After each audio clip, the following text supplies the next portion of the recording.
এবার কথা শোনা যাচ্ছে? হ্যাঁ, শোনা যাচ্ছে। ওকে না? হ্যাঁ। আমরা হচ্ছে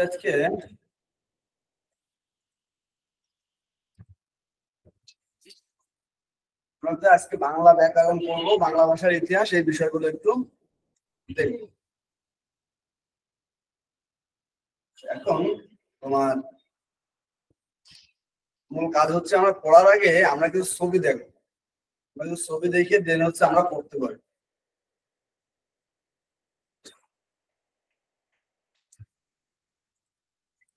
আচ্ছা, তোমরা ক্লিয়ার দেখতে পাচ্ছ মোবাইল স্ক্রিনে?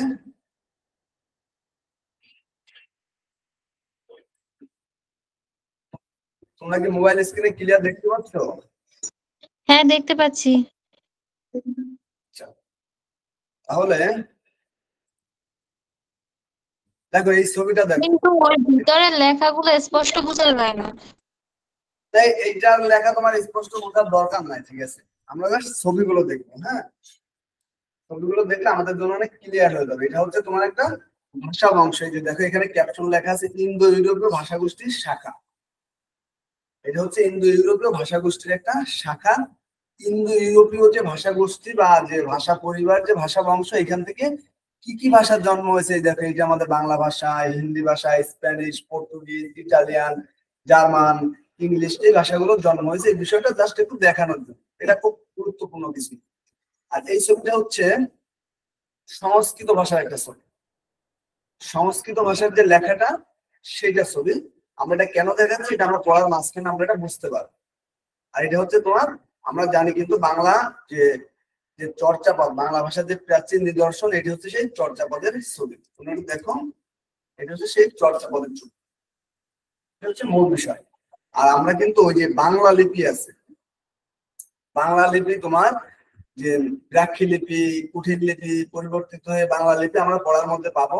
যেমন ধরো এই যে এই যে এই যে ধরো এই অটা, এই অটা আছে, আমরা এখন এইরকম ব্যবহার করি, কিন্তু এই অটা একসময় ছিল এরকম, তারপর হয়েছে এরকম, তারপর এরকম, এরকম হতে হতে পরিবর্তিত হতে হতে একটা পর্যায়ে এইখানে এসে ঠেকছে, এবং এইটা আমরা ব্যবহার করি। এই যে বিষয়গুলো, ছবিগুলো একটু দেখানোর প্রয়োজন ছিল। আচ্ছা, আমরা তো পড়ায় চলে যাবো। আর মূল কাজ হচ্ছে আমাদের হচ্ছে বাংলা ভাষার ইতিহাসটা জানতে হবে।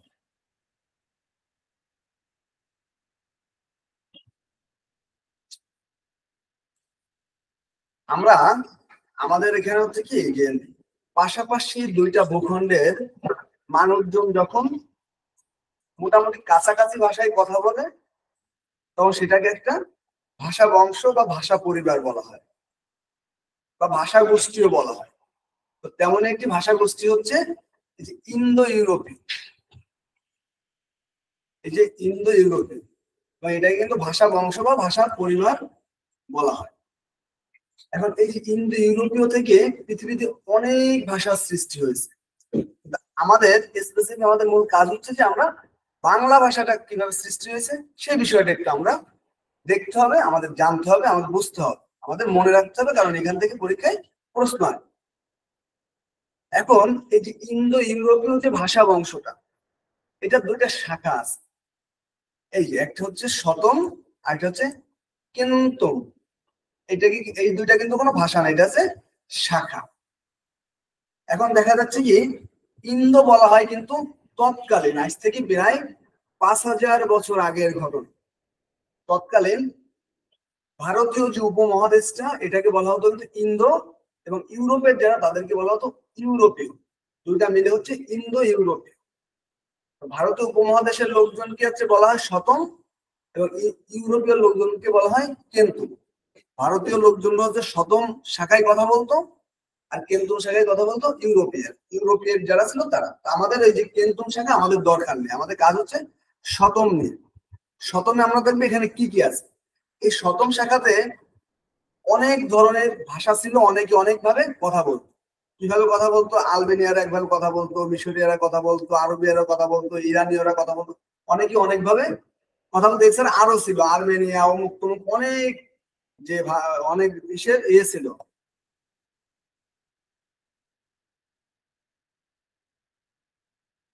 তো এখন শতম থেকে কি হলো, এই যে আমরা যারা তৎকালীন এই যে ভারত ভূখণ্ডে যারা বসবাস করতাম আমরা, কিন্তু এখন যে ভূখণ্ডে বসবাস করি এখনকার ওই 5000 বছর আগে যারা বসবাস করতো তারা কিন্তু যে ইন্দো ইরানীয় ভাষায় কথা বলতো। ইন্দো ইরানীয় ভাষায় কথা বলতো। কথা বলতে বলতে এক পর্যায়ে আমাদের এই ভূখণ্ডে আর্য নামে একটা জাতি প্রবেশ করত। আমরা কিন্তু ভারতবর্ষের কিন্তু আমরা পূর্ব দিকে, কিভাবে পূর্ব দিকে, আমরা কিন্তু অনেকে বলি পূর্ব পাকিস্তান, তারপর হচ্ছে পূর্ববঙ্গ, পূর্ব বাংলা। তো অন্য আর একটা দিক থেকে আর্য নামে একটা জাতি, এই যে ভারতীয় আর্য ভাষা, আর্যরা যে ভাষা ব্যবহার করে তাদেরকেই বলা হয় আর্য ভাষা। আর্য নামে একটা জাতি ভারতে প্রবেশ করলো। ভারতে প্রবেশ করলে ভারতকে তারা কি করলো, শাসন করা শুরু করলো। ভারতকে শাসন করা যখন শুরু করছে তখন, আচ্ছা আমি একটু এটা মুছে দিই, তাহলে লেখাগুলো দেখতে আবার ভালো লাগে।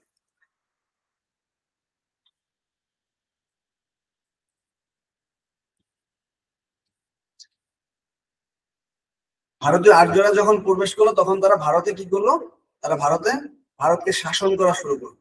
এখন অটোমেটিক্যালি তারা যখন শাসন করা শুরু করবে তখন তাদের যে ভাষাটা, তাদের ভাষাটা অনেকে ব্যবহার করবে। তো কি হলো তারপরে, তাদের যে ভাষাটা ছিল হচ্ছে সংস্কৃত ভাষা। ওই সংস্কৃত ভাষাটা হচ্ছে কি সব জায়গাতে ব্যবহার করা হতো, অফিস আদালত দাপ্তরিক সকল কাজে হচ্ছে ব্যবহার করা হতো। আর একটা ভাষা ছিল হচ্ছে প্রাকৃত, ওই ভাষাটার নাম ছিল প্রাকৃত। এটা ছিল কথ্য ভাষা, মানে মানুষের মুখের ভাষা। এক জিনিস খেয়াল করো, আমাদের বাংলাদেশে কিন্তু আমরা বরিশালের মানুষ একভাবে কথা বলি, নোয়াখালীর মানুষ একভাবে কথা বলি, অন্য আরেক জায়গার মানুষ আরেকভাবে কথা বলি। এটা কিন্তু আমাদের কথ্য ভাষা। বা যে যারা আদিবাসী যারা আছে, ক্ষুদ্র নৃগোষ্ঠী যারা আছে, তারা কিন্তু কথা বলে কথ্য ভাষায়। কিন্তু আমাদের বাংলাদেশে কিন্তু একটা লেখ্য ভাষা আছে যেটাতে সকল দাপ্তরিক কাজ হয়, সেটা হচ্ছে আমাদের প্রমিত বাংলা ভাষাটা। তো ঠিক ওইভাবে দাপ্তরিক সকল কাজ হতে হচ্ছে সংস্কৃত ভাষায়, এটা ছিল লেখ্য ভাষা। আর প্রাকৃত ভাষা ছিল হচ্ছে কথ্য ভাষা। এখন একটা পর্যায়ে কি হলো, এই কথ্য ভাষায় কথা বলতে বলতে আমার কি হলো, গৌড়ীয় নামে একটা জায়গা ছিল। এই যে গৌড়ীয় নামে একটা জায়গা ছিল, ওই জায়গার লোকজন, ওই জনপদের লোকজন যে ভাষায় কথা বলতো তাকে বলা হতো গৌড়ীয় প্রাকৃত।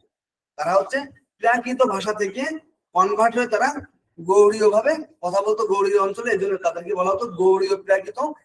আর একটা অঞ্চল ছিল মাগধ নামে একটা অঞ্চল ছিল, ওই অঞ্চলের লোক যে ভাষায় কথা বলতো তাকে বলা হতো মাগধী প্রাকৃত।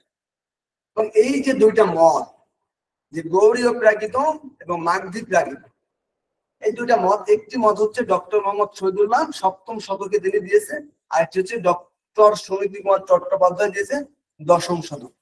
একজন বলছে যে গৌড়ীয় প্রাকৃত থেকে বাংলা ভাষা আসছে, আরেকজন বলছে যে না, মাগধ প্রাকৃত থেকে বাংলা ভাষা আসছে।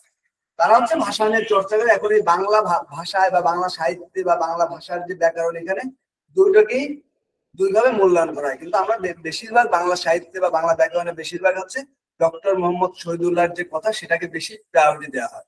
তিনি একদম ভাষাবিদ, সুনীতি কুমার চট্টোপাধ্যায় ভাষাবিদ। এখন একটা পর্যায়ে কি হলো দেখো, একটা পর্যায়ে কি হলো, গৌড়ীয় প্রাকৃত ভাষা এবং মাগধী প্রাকৃত ভাষা, এই দুইটা ভাষা একটা সময় বিকৃত হয়ে গেল। এই দুইটা ভাষা একটা সময় নাই। তখন কি হলো, যে ভাষার বিকৃতকে অপভ্রংশ বলে, অপভ্রংশ হয়ে গেল। অপভ্রংশ হয়ে আর একটা ভাষার জন্ম নিল। সেই ভাষাটার নাম কি, বঙ্গ কামরূপ। ওই ভাষাটার নাম হচ্ছে বঙ্গ কামরূপ। আমি তোমাদেরকে আরেকটা জিনিস একটু ক্লিয়ার করি। যেমন ধরো তোমাদের হয়তো মনে হতে পারে যে এত বারবার ভাষা কিভাবে চেঞ্জ হয়। দেখো আজকে আমরা বাংলা ভাষায় কথা বলি, আগামী 1000 বছর পরে এই যে বাংলা ভাষা তো এখানে নাও থাকতে পারে, এই ভূখণ্ড তো এভাবে নাও থাকতে পারে, এভাবে কিন্তু চেঞ্জ হয়ে যায় কিন্তু তোমার, ঠিক আছে।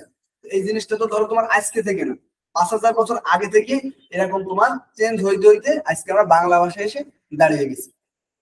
এই জিনিসগুলোকে কারা তোমার মনে করো যে ইয়ে করছে, এই জিনিসগুলোকে হচ্ছে তৎকালীন যারা ভাষাবিদ ছিল, তারা এই জিনিসগুলোকে তোমার রিসার্চ করে বিশ্লেষণ করে তারা এই জিনিসগুলোকে আমাদের মাঝে ছড়িয়ে দিচ্ছে। আমরা এখন এগুলো পড়ি, এগুলো পরীক্ষাতে আসে এর জন্য।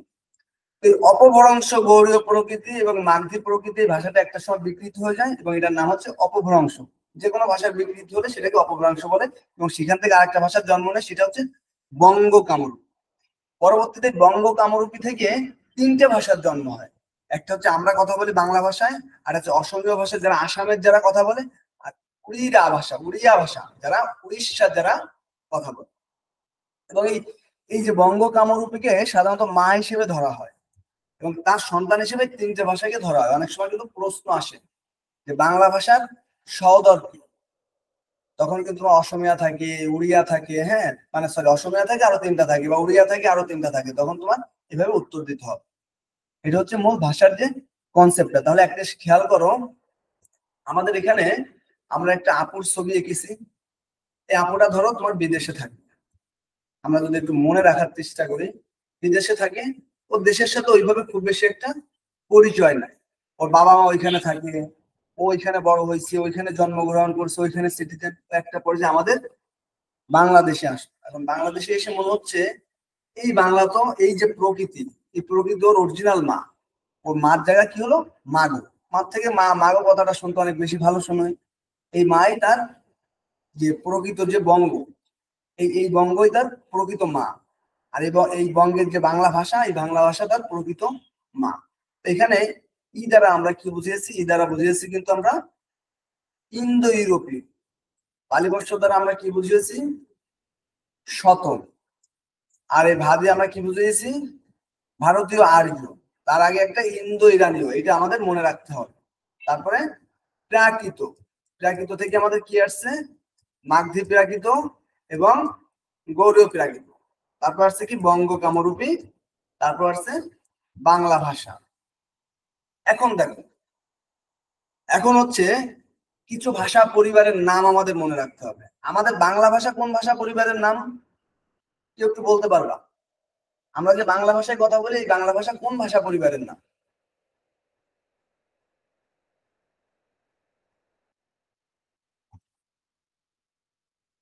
আমার কথা কি শোনা যাচ্ছে? তোমরা যখন কথা বলবা আনমিউট করে কথা বলবে, এটা একটু খেয়াল করো। তোমরা অনেক সব বোঝো না যে আনমিউট করতে হবে, অনেক বলতেছো আমি শুনতেছি না। কেউ একটু বলো যে আমরা যে ভাষায় কথা বলি এটা কোন ভাষা পরিবারের নাম, এই ভাষা পরিবারের নাম কি? এই আমার কথা শুনতেছো তোমরা?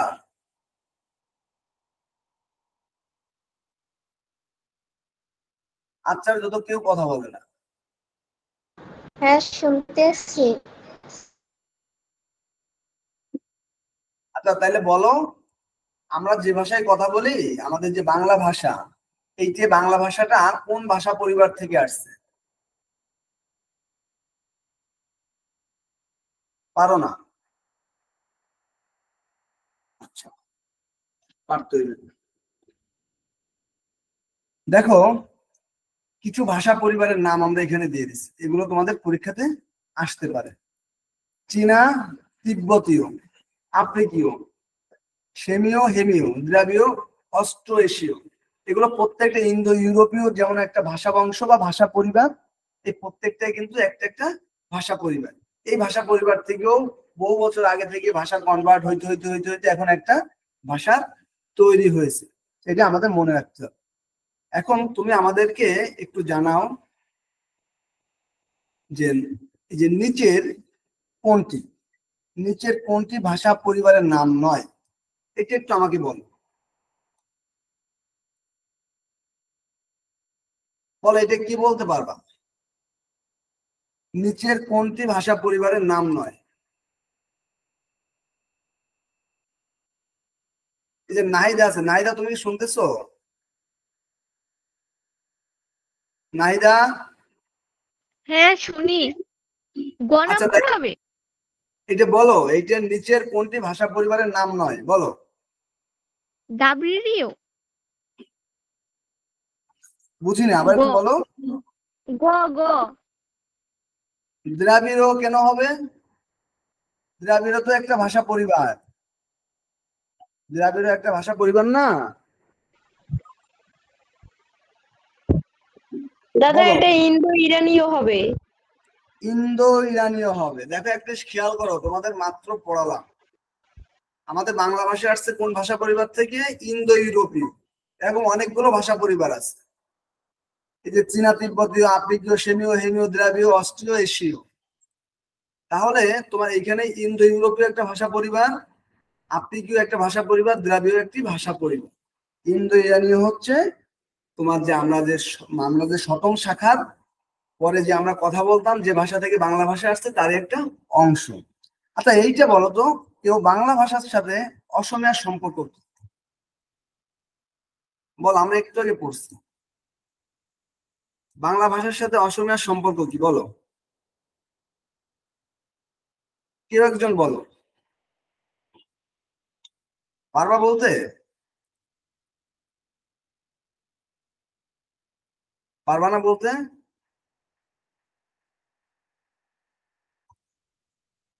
মারিয়া?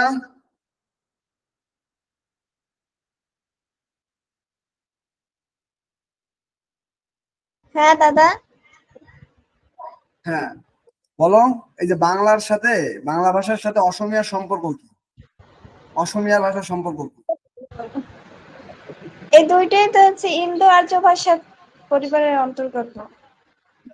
না, এই যে হবে না তো, এই যে মাত্র পড়ালাম, সম্পর্ক এই যে বঙ্গ কামরূপী হচ্ছে মা, বাংলা, অসমীয়া, ওড়িয়া, বঙ্গ কামরূপী থেকে এই তিনটে ভাষার জন্ম হয়েছে। তাহলে কি তারা ভাই বোন? ভাই বোনের ইয়ে কি? আমরা যদি ব্যাকরণিক ভাষায় বলি তাহলে কি হবে? সহোদর। সহোদর। তুমি যদি বলো যে তারা ভাই বোন বা তারা বঙ্গ কামরূপী থেকে আসছে, একটা কিছু বললেই তো হচ্ছে যে তুমি বুঝছো বিষয়টা। এখন দেখো, আমরা তারপর আসি এই যে ছবি, এই ছবিটা দেখো, এই যে ইন্দো ইউরোপীয়, দেখছো? এইখান থেকে তোমার ইন্দো ইরানীয়, দেখো এই যে ইন্দো ইরানীয়, যে তোমার মনে করো যে আস্তে আস্তে আস্তে আস্তে তোমার এই যে তোমার ভাগ হইতে হইতে আমরা আসছি এই যে আমাদের বাংলা ভাষা। আবার মনে করো যে তোমার এইখান থেকে তোমার ইউরোপিয়ান হয়েছে তোমার আলাদা, ওইখান থেকে তোমার অমুক তমুক, এই যে পর্তুগিজ ভাষা, স্প্যানিশ ভাষা, হিন্দি ভাষা, উর্দু ভাষা, মারাঠি ভাষা, রাশিয়ান ভাষা, ইংরেজি ভাষা, জার্মান ভাষা, ফ্রেঞ্চ ভাষা, হ্যাঁ, ইটালিয়ান ভাষা, এই যত ভাষাগুলো আছে, যতগুলো তোমাদেরকে বললাম, এগুলো হচ্ছে তোমার পুরোটা সবগুলো ইন্দো ইউরোপীয় ভাষার অন্তর্গত। বুঝতে পারছো? তারপরে আসো, এই যে আমরা কিন্তু একটু আগে দেখো পড়ছি সংস্কৃত ভাষা। সংস্কৃত ভাষাটা তোমার এই যে আর্যরা যে ভাষাটা ব্যবহার করতো, তুমি দেখবা যে আমাদের যে হিন্দু ধর্ম আছে, হিন্দু ধর্মের মূলত কিন্তু যত পুস্তক বা যত তোমার মন্ত্র পড়া হয়, এগুলো কিন্তু তোমার সব, বা বেদ, পুরাণ, হ্যাঁ, এগুলো কিন্তু সব সংস্কৃত ভাষায় কিন্তু লেখা ছিল। আর্যরা হচ্ছে হিন্দুদেরকে ডোমিনেট করতো, হিন্দুদেরকে পরিচালনা করতো তোমার। তো তারা হচ্ছে সংস্কৃত ভাষাটা ব্যবহার করতো। এই হচ্ছে সেই সংস্কৃত ভাষার এই যে বেদের বা বৈদিক ভাষা, এটা তোমার। আর এটা হচ্ছে প্রাচীন, যে বাংলা ভাষার প্রাচীন নিদর্শন, চর্যাপদ, আমরা এর আগে পড়ছি, এগুলো আমরা সামনে আবার আসবো। তারপর আসো ভাষা ও বাংলা ভাষা। ভাষা ও বাংলা ভাষাটা একটু আমরা খেয়াল করি। দেখো, ভাষার যে মূল বিষয়টা কি? ভাষার মূল বিষয়টা কি? ধ্বনি। ভাষার যদি আমরা মূল যে বিষয়টা বলি, এটা হচ্ছে ধ্বনি। ধ্বনি থেকে কি হয়? শব্দ। শব্দ থেকে বাক্য হয়। বাক্য থেকে হচ্ছে একটা অর্থবোধক যে বাক্য, সেটা থেকে মানে যে বাক্য থেকে মনের ভাব প্রকাশ করা যায়, সেটাকে ভাষা বলে। মানে ধ্বনির, মানে ভাষার ক্ষুদ্রতম একক। তো এইভাবে পরীক্ষায় প্রশ্ন আসতে পারে, ভাষার ক্ষুদ্রতম একক কি? ধ্বনি। এভাবে পরীক্ষায় তোমার প্রশ্ন আসতে পারে। প্রথমে ধ্বনি সৃষ্টি হয়, ধ্বনি কি? মুখের, মানব দেহের বা মানুষের মুখের যে কোনো শব্দ। একটা শিশু যদি কান্না করে, কেউ যদি আমরা হাসাহাসি করি, সবই ধ্বনি। ধ্বনি থেকে যখন একটা অর্থবোধক একটা কিছু হয়, তখন একটা শব্দ হয়। যখন এটা মনে করো যে অনেকগুলো শব্দ গুচ্ছ যখন একসাথে হয়, তখন সেটা বাক্য হয়। বাক্যের মাধ্যমে যখন আমরা মনের ভাব প্রকাশ করতে পারি, সেটা ভাষা হয়।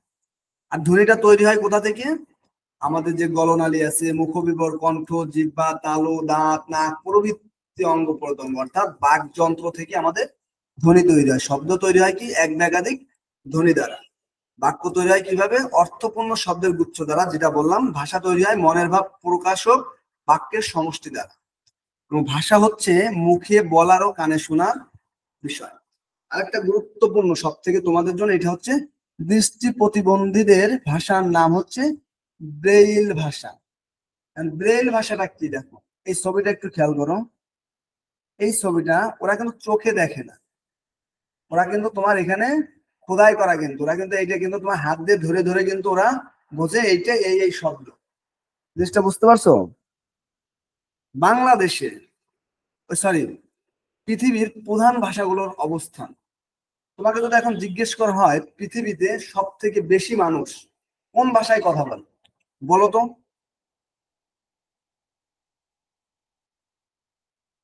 বলতে পারবা? এই, কেউ শোনো না নাকি? ক্লাসে জি বোবা হয়ে দাদা।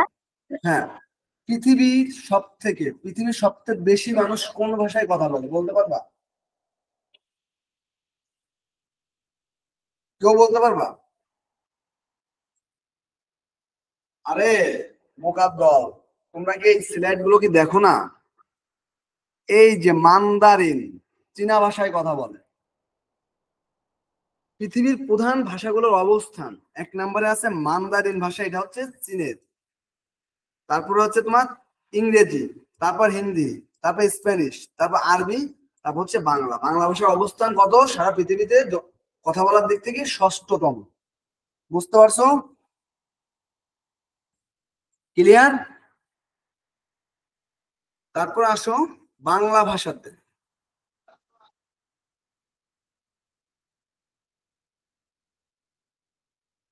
বাংলা ভাষা, বাংলা ভাষাতে হচ্ছে তোমার পৃথিবীতে বাংলা ভাষায় কথা বলে প্রায় 30 কোটি মানুষ। এটা তোমার একদম মুখস্থ রাখতে হবে। এবং জনসংখ্যার ভিত্তিতে বাংলা ভাষার অবস্থান 6ষ্ঠ, আমরা আগের স্লাইডে কিন্তু দেখছি। আরে আচ্ছা, 1 নম্বরে তাহলে কোন ভাষা আছে? জনসংখ্যার ভিত্তিতে বাংলা ভাষার অবস্থান 6ষ্ঠ, তাহলে 1 নম্বরে আছে কোনটা? বলতে পারবা কেউ? কেউ পারবা না? এই কথা বলো না কেন? ইংরেজি ভাষা হবে। আমরা মাত্র এখানে পড়লাম চীনা ভাষা। তোমরা কি আমার কথা শুনতে পাও না নাকি? না, আমি প্রশ্ন করছি যে পৃথিবীতে সব থেকে বেশি যেই ভাষায় কথা বলে সেটা তো ইংরেজি হবে না? না, সব থেকে আছে যে তোমার চীনা ভাষায়, আর ইংরেজি হচ্ছে 2 নম্বরে, এই যে এখানে লেখা আছে। তারপরে আসো, বাংলা ভাষা হচ্ছে ইন্দো ইউরোপীয় ভাষা পরিবারের সদস্য, আমরা কিন্তু একটু আগে পড়ছি। এবং বাংলা ভাষার নিকটতম আত্মীয় অসমীয়া, এখানে অহমিয়া লেখা হয়ে গেছে, অসমীয়া হবে, তুমি একটু কারেকশন করে নিও। এবং উড়িয়া ভাষা, আমরা কিন্তু একটু আগে পড়ছি, বঙ্গ কামরূপী থেকে 3টে ভাষার জন্ম হয়েছে, এটা হচ্ছে বাংলা, অসমীয়া আর হচ্ছে উড়িয়া। তাহলে বাংলা ভাষার নিকটতম আত্মীয় হচ্ছে অসমীয়া এবং উড়িয়া। আরেকটা জিনিস খেয়াল করো, এই যে ধ্রুপদী ভাষা সংস্কৃত এবং পালির সঙ্গে বাংলা ভাষাটা একটা ভালো একটা সম্পর্ক রয়েছে। কি সম্পর্ক রয়েছে? ঘনিষ্ঠ সম্পর্ক। কেন ঘনিষ্ঠ সম্পর্ক রয়েছে?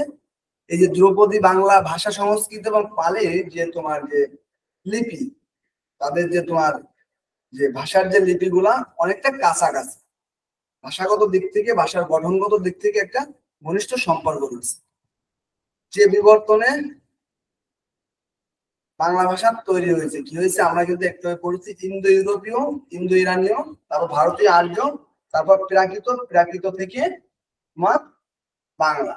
কারণ ওই যে মাগধী প্রাকৃত এবং গৌড়ীয় প্রাকৃত, ওটা হচ্ছে তোমার বিকৃত হয়ে গেছে একটা পর্যায়ে। হ্যাঁ, তারপর হচ্ছে তোমার সরাসরি বাংলা, বঙ্গ কামরূপী এখানে অ্যাড করেন, এইভাবে দিলে হবে, বা প্রাকৃত পরে তোমার বঙ্গ কামরূপী দিলে হবে, যেভাবে দাও। আমাদের 9-10-এর তোমাদের যে বোর্ড বইতে হচ্ছে এভাবে দেওয়া। হ্যাঁ, যার কারণে আমরা এইটাকে একটু ফলো করি এবং বিস্তারিত তোমাদেরকে পড়িয়েছি। তারপর দেখো, 1000 পূর্বে, মানে 1000 বছর পূর্বে ভারতীয় প্রাকৃত থেকে জন্ম হয় বাংলা ভাষা। তুমি একটু মনে রাখতে পারো। এবং বাংলা ভাষার লিখিত রূপের প্রাচীন নিদর্শন হচ্ছে চর্যাপদ। লিখিত রূপটা কি? এই যে চর্যাপদ, এই যে চর্যাপদ, লিখিত রূপের প্রাচীন নিদর্শন হচ্ছে এটা চর্যাপদ, এটাকে কিন্তু চর্যাপদ বলা হয়। তারপর চলে আসো, চর্যাপদ আবিষ্কৃত হয় 1907 সালে। চর্যাপদে সবচেয়ে বেশি পদ লেখেন কাহুপা, 13টি পদ। পদ কোনগুলোকে বলে?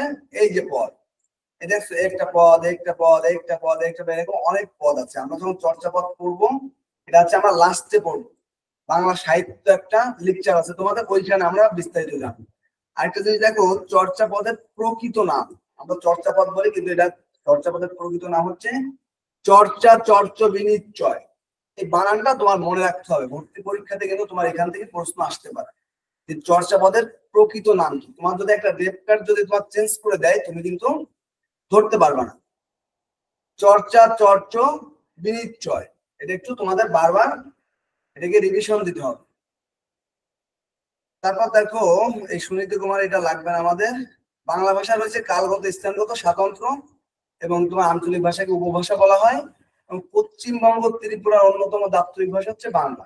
যেমন বাংলা ধরো, বাংলা আমাদের দেশেও দাপ্তরিক ভাষা, আবার পশ্চিমবঙ্গ এবং ত্রিপুরা ভারতের দুইটা রাজ্যের কিন্তু দাপ্তরিক ভাষা কিন্তু বাংলা। তারপর আমরা চলে আসবো বাংলা লিপি। বাংলা লিপিটা কি, এইটা একটু মনোযোগ দিয়ে তোমরা দেখবা। এখান থেকে যদি তোমরা লাস্টে প্রশ্ন না পারো কিন্তু রাগারাগি হবে। প্রথমে আছে কি ব্রাহ্মী লিপি, তারপর কি কুঠির লিপি, তারপর কি বাংলা লিপি। বাংলা লিপিটা কি আসলে লিপিটা, লিপিটা হচ্ছে যে কোনো ভাষার যে ইনস্ট্রুমেন্ট, যে উপাদান। বাংলা ভাষার উপাদান গুলো কি, ব্যঞ্জন বর্ণ, স্বরবর্ণ। টোটাল বাংলা ভাষার লিপি হচ্ছে 50টা, স্বরবর্ণ হচ্ছে 11টা, ব্যঞ্জন বর্ণ হচ্ছে 39টা, মোট হচ্ছে 50টা। আবার ধরো যে তোমার ইংরেজিতে 26টা, ইংরেজির ওইটি তোমার ইংরেজি ভাষার যে লিপি। তোমার বাংলা লিপিটা কিভাবে আসছে, প্রথমে ছিল এটা ব্রাহ্মী লিপি, তারপর এটা পরিবর্তিত হয়েছে কুঠির লিপিতে, কুঠির লিপি থেকে আসছে বাংলা লিপি। তাহলে দেখো, উপমহাদেশে ব্রাহ্মী লিপির জন্ম হয় প্রায় 2500 বছর আগে। ব্রাহ্মী লিপির পূর্ব ভারতীয় শাখা 10ম শতকে পরিচিতি লাভ করে কুঠির লিপি নামে।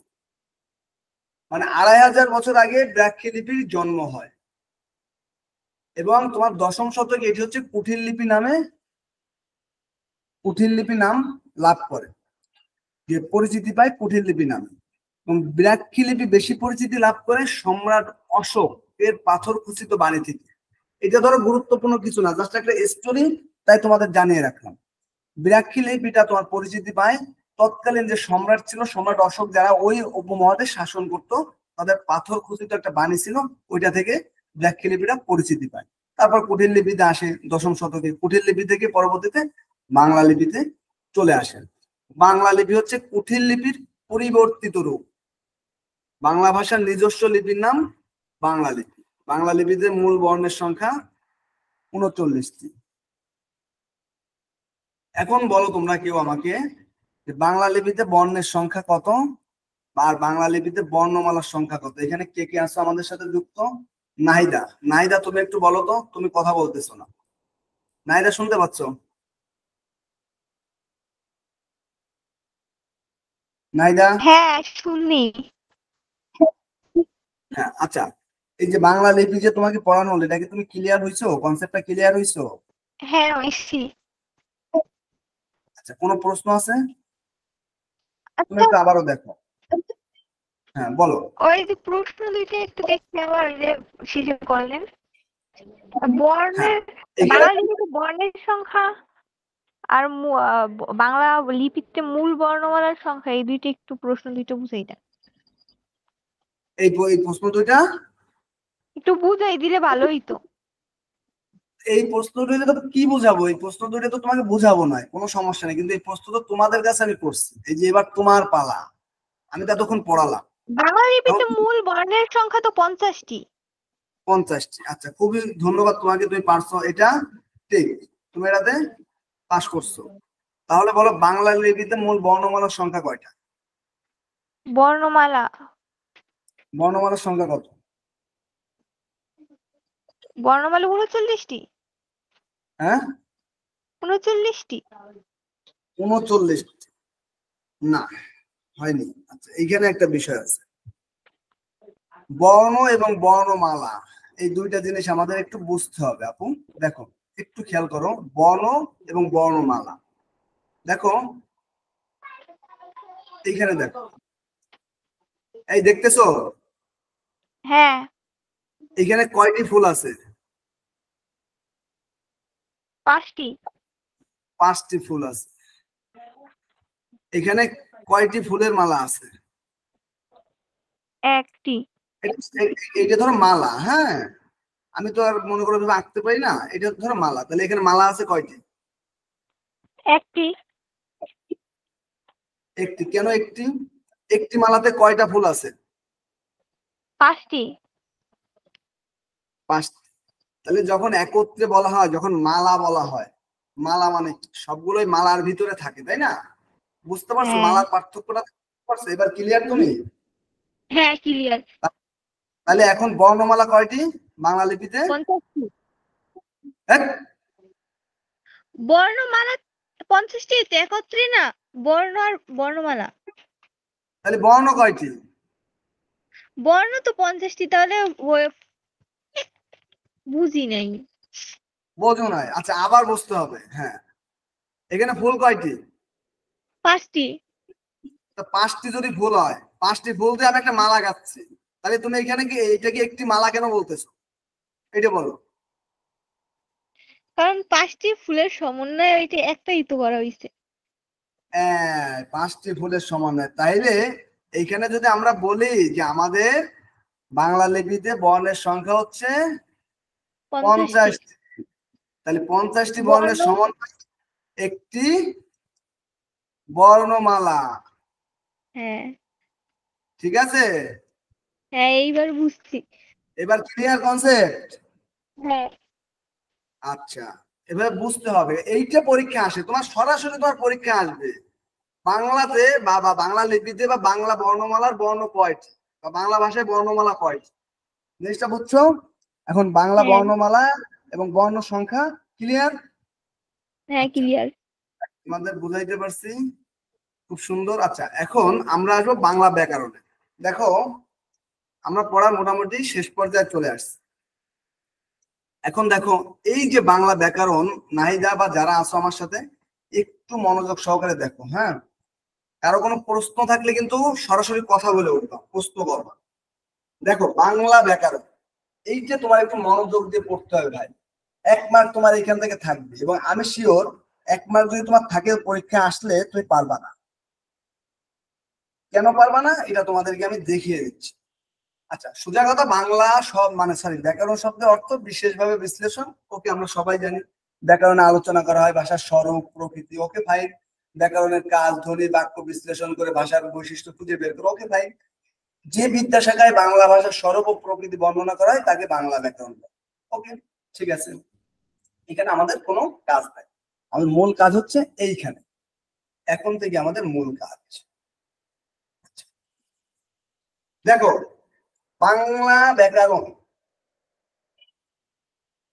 বাংলা ব্যাকরণ প্রকাশিত হয় কত সালে? 1743 সালে। কোন ভাষায় প্রকাশিত হয়? পর্তুগিজ ভাষায়।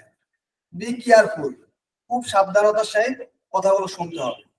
বাংলা ব্যাকরণ মানে আশ্চর্য লাগে রে ভাই, বাংলা ব্যাকরণ কেন পর্তুগিজ ভাষায় হবে? এটা মানতে পারি না, কিন্তু আমাদের মানতে হচ্ছে।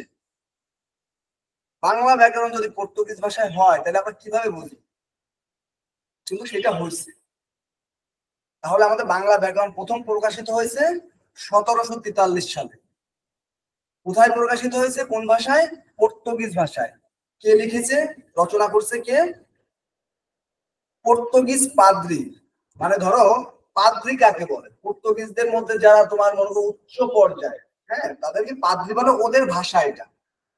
মানুয়েল দা আস সুম্পোসাও।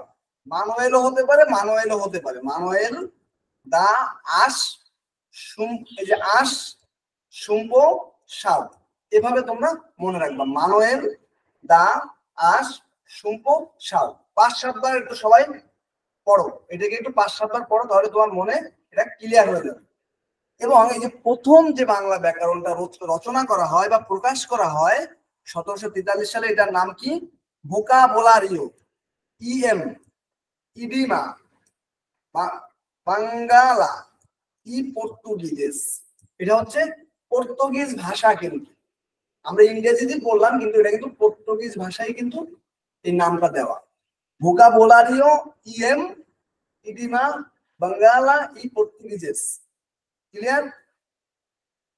ওকে, এটা হচ্ছে আমাদের প্রথম বাংলা ব্যাকরণ, প্রকাশ করা 1743 সালে। এরকম 5টি সাল আছে, 5টি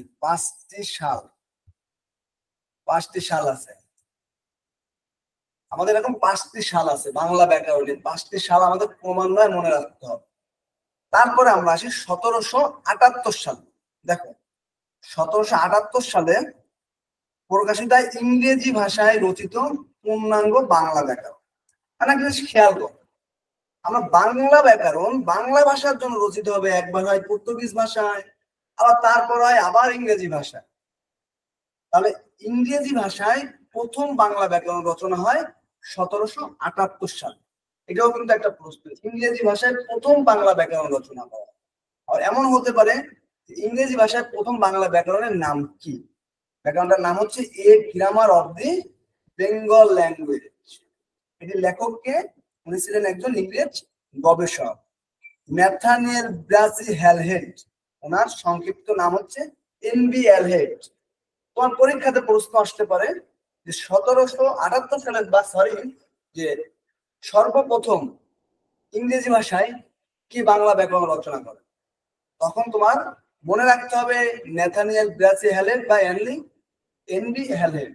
তোমার পরীক্ষাতে যদি অপশনে থাকে এনবি হ্যালহেড বা আরেকটা অপশন থাকে যদি হ্যালহেড, তখন কিন্তু তোমার এনবি হ্যালহেডটা কিন্তু তোমার উত্তর হবে।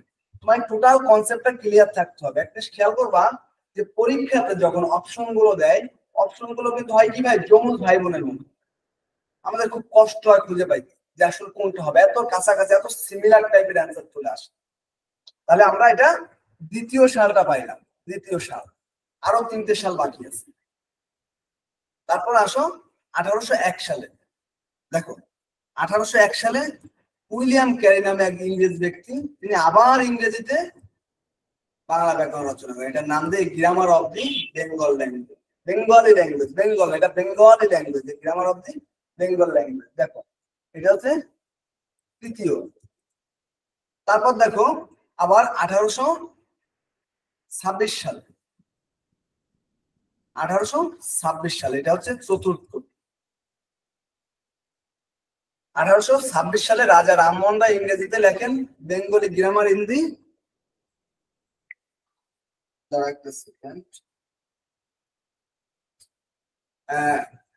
1826 সালে রাজা রামমোহন রায় ইংরেজিতে লেখেন Bengali grammar in the English language. এবং দেখো আমাদের সেই কাঙ্ক্ষিত জায়গা 1833 সালে রাজা রামমোহন রায় বাংলা ভাষায় প্রথম বাংলা ভাষায় বাংলা ব্যাকরণ রচনা করেন। এটার নাম গৌড়ীয় ব্যাকরণ। এটা হচ্ছে পঞ্চম। কিছু বুঝলাম? আবার সবাইকে বলি, একটু একটু খেয়াল করো। বাংলা ভাষায় সর্বপ্রথম বাংলা ব্যাকরণ রচনা করা হয় 1833 সালে। কে রচনা করে? রাজা রামমোহন রায়। নাম কি? গৌড়ীয় ব্যাকরণ। তাহলে আমাদের বাংলা ব্যাকরণের গল্প যখন আসবে আমাদের 5টা সাল মনে রাখতে হবে: 1743, 1778, 1801, 1826, 1833। এবং এই 4টে সালের মধ্যে সর্বশেষ সালে হচ্ছে তোমার বাংলা ব্যাকরণ রচনা করা হয়। কে রচনা করে? রাজা রামমোহন রায়। রাজা রামমোহন রায় 2টা ব্যাকরণ রচনা করে, একটা বাংলা একটা ইংরেজিতে। তাহলে একটা খেয়াল করো, সর্বপ্রথম বাংলা ভাষার ব্যাকরণ রচনা করা হয় কোনটি? আচ্ছা আমরা আসতেছি। তাহলে এই যে বাংলা ভাষার ব্যাকরণ নিয়ে কারো কোনো প্রশ্ন আছে? এই যে নাইদা, নাইদা আছো? হ্যাঁ আছি। আচ্ছা, কোনো বুঝতে পারছো তুমি? বাংলা ব্যাকরণ 5টা সালে 5টা সালে 4জন লোক এটাকে রচনা করছে, পর্তুগিজ হ্যাঁ ভাষায়, ইংরেজি ভাষায়, বাংলা ভাষায়। এটা কি তুমি ক্লিয়ার হইতে পারছো? হ্যাঁ ক্লিয়ার। আচ্ছা, প্রথম বাংলা ভাষায় বাংলা ব্যাকরণ রচনা করে কে? রাজা রামমোহন রায়। রাজা রামমোহন। আচ্ছা, আর প্রথম বাংলা ভাষার ব্যাকরণ রচনা করা হয় কবে? প্রথম বাংলা ভাষার ব্যাকরণ 1833 সালে। 1743 সালে। বাংলা ভাষার ব্যাকরণ হ্যাঁ 1743। আর বাংলা ভাষায় আচ্ছা, এখন আমরা একটু প্রশ্নে আসবো। হ্যাঁ, আমরা একটু পড়লাম না, এখন এবার তোমার পালা। নাহিদা তুমি বলবা, আর কেউ বলবে না। তুমি বলো প্রথম বাংলা ভাষার ব্যাকরণ কোনটি এবং প্রথম বাংলা ভাষায় ব্যাকরণ কোনটি? প্রথম বাংলা ভাষার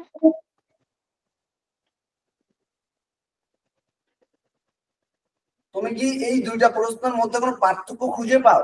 আগে এটা বলো। ধরো যে এই যে দুইটা লাইন, এই লাইনটা এবং এই লাইনটার মধ্যে কোনো পার্থক্য খুঁজে পাচ্ছ তুমি? প্রথম বাংলা ভাষার ব্যাকরণ কোনটি? প্রথম বাংলা ভাষার ব্যাকরণ কোনটি? না। আমি আবারও পড়তেছি, একটু খেয়াল করো আমাদের। প্রথম বাংলা ভাষা, প্রথম বাংলা ভাষার ব্যাকরণ কোনটি? এটা হচ্ছে একটি। তারপরে হচ্ছে প্রথম বাংলা ভাষায়, বাংলা ভাষায় ব্যাকরণ কোনটি? পাইছো তুমি? প্রথম বাংলা ভাষায় ব্যাকরণ, এটা তো হবে গৌড়ীয় ব্যাকরণ। ব্যাকরণ গৌড়ীয় ব্যাকরণ। আচ্ছা, তারপরে এটা কি নিচেরটার উত্তর দিছো গৌড়ীয়? এইটা হ্যাঁ, গৌড়ীয়। আচ্ছা, বাংলা ভাষার ব্যাকরণ গৌড়ীয়। হ্যাঁ, গৌড়ীয়। হ্যাঁ, তারপরে উপরেরটা আর বলো। প্রথম প্রথম বাংলা ভাষা, প্রথম বাংলা ভাষার ব্যাকরণ এইটা কি হবে? ওই যে তুমি 1743 সালের ওইটা হবে, বোকালিও। 1743 সালের ওইটা হবে, একদম এক্স্যাক্টলি পর্তুগিজ ভাষাই তো। হ্যাঁ হ্যাঁ। একদম, তুমি তো এই তো বুঝে ফেলছো বিষয়টা। আচ্ছা, এখন তোমাকে আরেকটা জিনিস একটু দেখাইতে চাই, তুমি কিন্তু বুঝতে পারছো। দেখো এইখানে তোমার যে প্রশ্নটা, এখানে কিন্তু র এবং অন্ত্যস্ত এর মধ্যে পার্থক্য বুঝতে হবে। তুমি যেটা ধরতে পারছো, এই জন্য তোমাকে থ্যাংক ইউ। কারণটা তোমার কি আসছে, প্রথম বাংলা ভাষার ব্যাকরণ, মানে প্রথম বাংলা ভাষার জন্য ব্যাকরণ রচনা করা হয়েছে। এটা কি পর্তুগিজ ভাষায় 1743 সালে। ওকে, তারপর হচ্ছে বাংলা ভাষায় ব্যাকরণ, প্রথম বাংলা ভাষায়, ওটা বাংলা ভাষায় ব্যাকরণটা রচনা করা হয়েছে। ক্লিয়ার? হ্যাঁ। এখন প্রথম ইংরেজি ভাষায় ব্যাকরণ কে রচনা করছে? 1801 সালে। এটা এই তো, সরি 1801 সালে না, 1778 সালে। ক্লিয়ার? হ্যাঁ। আচ্ছা, তাহলে আমাদের কি আর পড়াশোনা মনে হয় না আছে? আমাদের পড়া শেষ। এখন এই যে পড়াশোনাটা কমপ্লিট করা হলো, এখন এখানে কোনো প্রশ্ন থাকলে আমাকে জিজ্ঞেস কর, যদি তুমি কোনো টপিক থেকে যদি না বুঝো, যে আসো জিজ্ঞেস করো। এই শ্রাবন্তী, তুমি কি সবকিছু বুঝছো? স্যার, আমি ইন্দো ইউরোপীয় ভাষার ওই বিন্যাসটা বুঝতে পারি নাই। কোন জায়গাতে বোঝো না একটু বলো তো। স্যার, প্রথম থেকে যে নিচ পর্যন্ত আসছে আমি অতটা ভালো ধরতে পারি নাই। আচ্ছা, তাহলে আমরা এদিকে আরেকবার রিহার্সাল করি। ওকে, সবাই একটু দেখো। শোনো, তোমাদের আগে বুঝতে হবে যে ভাষা পরিবর্তনশীল। ভাষা সময়ের সাথে সাথে ভাষা পরিবর্তন হয়, এক ভাষা থেকে আরেক ভাষার উৎপন্ন হয়, এক ভাষা থেকে আরেক ভাষা তৈরি হয়। এই জিনিসটা তোমাদের মেনে নিয়ে চলতে হবে। কারণ এই জিনিসটা আমি যখন বুঝতাম না, আমারও মনে কাজ করতো যে ভাষা, আগে কথা বলতাম আর্য ভাষায়, আবার প্রাকৃত, আবার এটা চেঞ্জ হয়ে গেছে, আবার বঙ্গ কামরূপী, আবার বাংলা। হ্যাঁ, এটা কেমন বিষয়? কিন্তু বিষয়টা এরকম, আবার মেনে নিতে হবে। তো ধরো তোমার কি হয়েছে, যে ইন্দো ইউরোপীয় এটা হচ্ছে একটা ভাষার পরিবার। এটা তুমি ধরে নাও একটা ভাষা বংশ বা একটা পরিবার, ইন্দো ইউরোপীয়। তোমার এটা ধরে নিতে হবে, এটা একটা ভাষা পরিবার। ইন্দো মানে হচ্ছে ভারত। ভারত বলতে শুধু এই ভারত না, 5000 বছর আগের ভারত। এটা মাথায় রাখতে হবে। আমি যদি ভারত বলি, তুমি ধরে নাও 5000 বছর আগের ভারত। কারণ এই ভাষা বংশের উৎপত্তি আরো 5000 বছর আগে। আর ইউরোপ বলতে এখন যে ইউরোপ মহাদেশ বা এখন যে ইউরোপের যে দেশগুলো, তাদেরকে বোঝানো হয়েছে। এখন ওই যে ভাষা বিজ্ঞানীরা কি করলো, এটাকে দুইটা ভাগে ভাগ করলো। একটা নাম দিল শতম, একটা নাম দিল কেন্তুম। নয় তয়ন্তয় রস্যু, কেন্তুম, দুইটা শাখাতে ভাগ করলো। এখন তারা এইভাবে ভাগ করলো যে এই যে ভারতবর্ষের যারা, এই যে ইন্দো, ইন্দো মানে হচ্ছে ভারত, এটা মানে ইন্দোনেশিয়া না, ইন্দো মানে ভারত। ভারতের যারা যে ভাষায় কথা বলে, তাদেরকে নিয়ে আসলো শতম শাখাতে, আর ইউরোপের যারা তাদেরকে নিয়ে গেল কেপ্তম শাখাতে। ওকে, কেপ্তম শাখাতে। ক্লিয়ার? এখন এই শতমের মধ্যে অনেক ধরনের মানুষের কথা বলে, যেমন আলবেনিয়া আছে, আর্মেনিয়া আছে, মিশরীয় আছে, আরবীয় আছে, অনেক আছে। তার মধ্যে গুরুত্বপূর্ণ একটা হচ্ছে ইন্দো ইরানীয়, একটা ইন্দো ইরানীয় ভাষায় কথা বলে। তো তখন ভারতবর্ষে তোমার ইন্দো ইরানীয় ভাষার প্রচলন চলে। একটা পর্যায়ে ওখানে আর্য নামে একটা জাতি আছে, এই আর্য জাতির ওই যে ভারতবর্ষে প্রবেশ করার পর ভারতকে তারা শাসন করতে শুরু করলো। যেমন তোমরা এটা কখনো শুনছো ব্রিটিশরা আমাদের শাসন করছে? ব্রিটিশরা আমাদের দেশে কিন্তু ছিল। এখনো বাংলাদেশের বিভিন্ন আইন আছে, কিন্তু ব্রিটিশ আমলের আইন বাংলাদেশ সরকারে ব্রিটিশ আমল আইন করে গেছে, ওই আইন এখনো চলতেছে, ওটাকে এখনো চেঞ্জ করা হয়নি। আইন বলতে কি, কোর্টের মাধ্যমে বা সংসদের মাধ্যমে একটা আইন তৈরি করে। যেমন কেমন আইন তৈরি করে, যেমন ওই যে বাল্য বিবাহ, ধরো যে 18 বছর আগে কোনো মেয়েকে বাবা মা বিয়ে দিতে পারবে না, বিয়ে করতে পারবে না, এটা একটা আইন তৈরি করছে। তুমি যদি বিয়ে করো তোমার নামে মামলা হয়ে যাবে, বা তোমার বাবা মার নামে মামলা হয়ে যাবে, তোমাকে পুলিশে ধরে নিয়ে যাবে, তোমার শাস্তি হবে। এরকম আইন করতো ব্রিটিশরা, ওই আইন এখনো এরকম চলে। তো সেম একই ভাবে ভারতে যখন আর্যরা প্রবেশ করলো, তারা ভারতকে শাসন করা শুরু করা ধরলে ওই যে আর্যদের যে ভাষাটা, ওই ভাষাটা আস্তে আস্তে ভারতবর্ষের লোক তোমার আয়ত্ত করতে শুরু করলো। তো তার দুইটা রূপ হলো, একটা হলো সংস্কৃত ভাষা, এটা হচ্ছে তোমার লিখিত রূপ, অফিস আদালতে ব্যবহার করা হতো। আর একটা হচ্ছে প্রাকৃত ভাষা, এটা হচ্ছে কথ্য রূপ। আমরা যে আমরা যে মুখে যে কথা বলি, এটা কথ্য রূপ।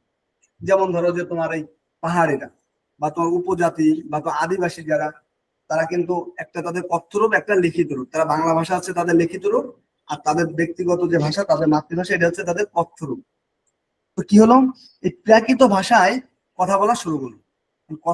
করলে এখানে তোমার এই যে প্রাকৃত ভাষায় যখন কথা চলতে থাকে, তার দুইটা রূপ আবার আবিষ্কার করে। একজন হচ্ছে ডক্টর মোহাম্মদ শহীদুল্লাহ, একজন হচ্ছে সুনীতি কুমার চট্টোপাধ্যায়। ডক্টর মোহাম্মদ শহীদুল্লাহ বলল গৌড়ীয় একটা জায়গার নাম, ওই অঞ্চলের মানুষ যে ভাষায় কথা বলতো, ওইখান থেকে বাংলা ভাষার জন্ম হয়েছে। আবার সুনীতি কুমার চট্টোপাধ্যায় কি বললো, যে মাগধ নামে একটা জায়গা ছিল, ওইখানে যারা কথা বলতো তাদের থেকে ওই যে মাগধী ভাষার জন্ম হয়েছে, বা তাদেরকে মাগধী ভাষা বলে, বা ওইখান থেকে বাংলা ভাষার জন্ম হয়েছে। তো তারপর কি হলো, ধরো দুইজনের দুইটা মত, এই যে দুইটা ভাষা, এই দুইটাই কিন্তু ভাষা।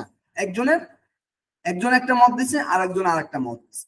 দুইজনেই আমরা কোনোটাকেই ফালিয়ে দিই না। আমরা তোমার যখন পরীক্ষাতে আসবে, তখন আসবে যে ডক্টর সুনীতি কুমার চট্টোপাধ্যায়ের মতে কোন ভাষা থেকে বাংলা ভাষার জন্ম হয়েছে, তখন তুমি লিখবা মাগধী প্রাকৃত থেকে। আবার যে ডক্টর মোহাম্মদ শহীদুল্লাহ যে আসে, যে ডক্টর মোহাম্মদ শহীদুল্লাহর মতে কোন ভাষা থেকে বাংলা ভাষার জন্ম হয়েছে, তুমি নিঃসন্দেহে লিখবা গৌড়ীয় প্রাকৃত থেকে।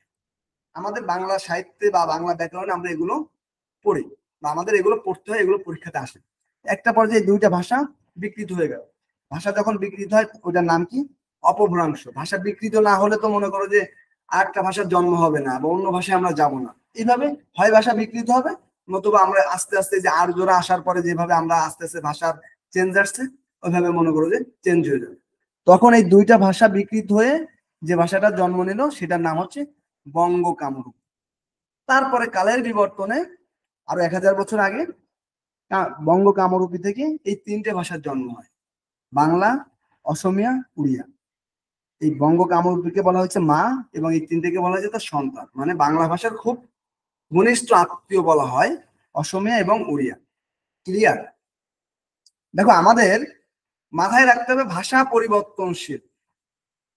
ভাষা যুগের বিবর্তনে 1000 বছর অন্তর অন্তর ভাষা পরিবর্তন হবে। আমরা আজকে বাংলা ভাষায় কথা বলতেছি, হয়তো আমরা পৃথিবীতে কেউ থাকবো, তুমি থাকবে না, তোমার 14 পুরুষের কেউ থাকবে না, তারপরে এই ভাষা চেঞ্জ হতে পারে।